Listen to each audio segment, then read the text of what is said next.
Gugulong na sa Office of the Ombudsman ang mga kaso laban kina former House Speaker Martin Romualdez at resigned Congressman Saldico. Ito'y kaugnay ng umano'y bilyones na flood control kickbacks na kinamkam daw nila sa loob lamang ng 3 taon. Ang detalye sa agenda report ni John Riz Calata ng Abante. Nagsumite na ang Special Panel of Investigators ng Office of the Ombudsman ng special complaint affidavits laban kay dating House Speaker Martin Romualdez, resigned Congressman Zaldico at iba pang mga individual. Ito'y dahil sa pagkakasangkot nila umano sa isang malawakang sabwatan para makalikom ng tinatayang 56 billion pesos in ill-gotten wealth mula 2022 hanggang 2025. Sa panahong yan, Speaker pa si Romualdez habang Chairman Siko ng House Appropriations Committee. Batay sa dokumentong eksklusibong nakuha ng Bilyonaryo News Channel, ibinunyag ni dating DPWH Undersecretary Roberto Bernardo ang pagkakaroon ng isang sistematikong katiwalian na tinawag na flood control scheme.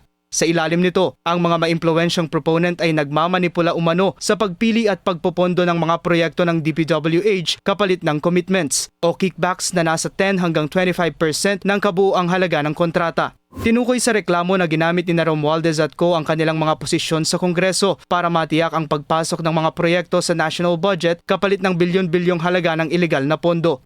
Detalyadong inilahad ng tinaguriang Maleta Boys, kabilang ang mga security personnel mula sa umano'y Team ESC o Elizalde Esco at Team MRC o Mylene Arco na asawa ng dating kongresista, ang madalas na paghahatid ng malalaking halaga ng cash na nakasilid sa mga maleta, paper bag at expandable folder.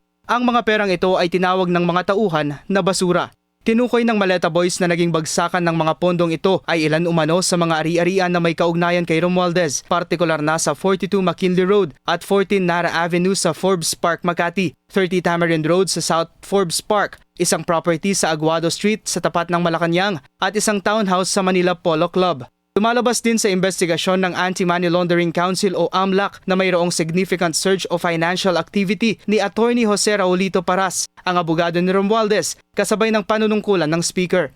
Kabilang dito ang mga remittances na nagkakahalaga ng milyon-milyong dolyar sa Harvard University at Cornell University para sa mga anak ni Romualdez, kahit na wala umanong koneksyon si Paras sa mga nasabing institusyon.